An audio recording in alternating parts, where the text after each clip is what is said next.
The heavy door burst open, then slammed shut right in front of him. A voice sharp with disdain cut through the air. "This place isn't for people like you." Jackson froze, caught between the weight of the words and the cold iron of silence. He stood there, awkward, and exposed his eyes, searching for a trace of kindness, but finding none. A guest passed by, lips curled into a mocking smile as if his presence were an offense. Another employee whispered, "Not even bothering to lower his voice, get him out quickly." The crowd flowed past, indifferent, as if he were invisible. And so he remained small, fragile, a solitary figure against the towering gates of grandeur.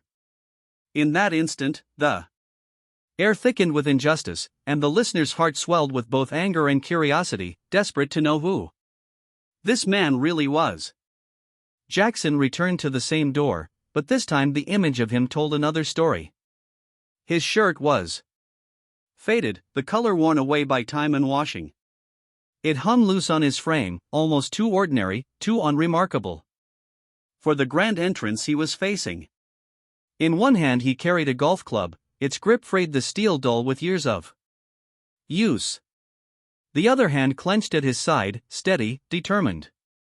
His hair was slightly disheveled, as if combed quickly without care, a small detail that betrayed the deliberate disguise. No one who looked at him in that moment would guess his truth. No one could have imagined that this unassuming man blending into the background like another passerby was in fact the CEO of the US conglomerate. A man whose decisions shaped the lives of thousands, whose name commanded respect in boardrooms far away.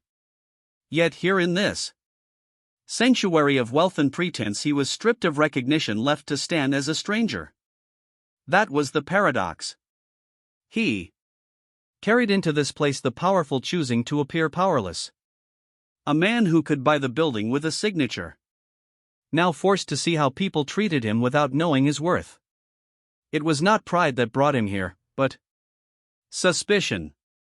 Whispers had reached him, rumors that his golf club had grown rotten, a place where arrogance thrived, and ordinary guests were dismissed like dirt beneath polished shoes.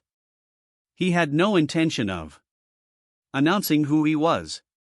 The true test lay in silence, in humility, in becoming invisible. He would walk through those halls not as Jackson the magnate, but as Jackson the nobody.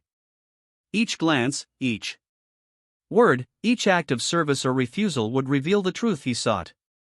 And so he straightened his back, tightened his grip on the worn club, and stepped forward.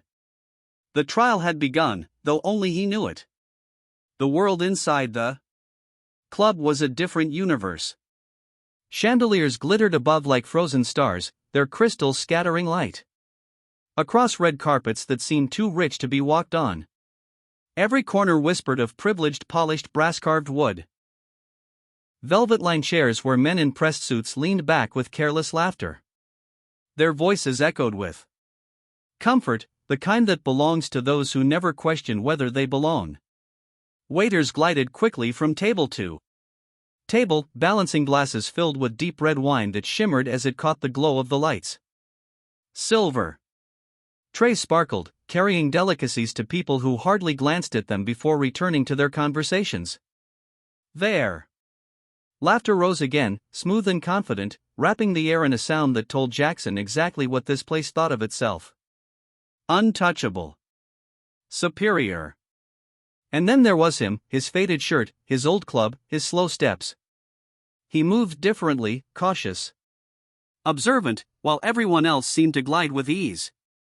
His eyes followed the chandeliers, the wineglasses, the velvet chairs, not with envy, but with calculation. He was taking in every detail, every gesture, every smirk that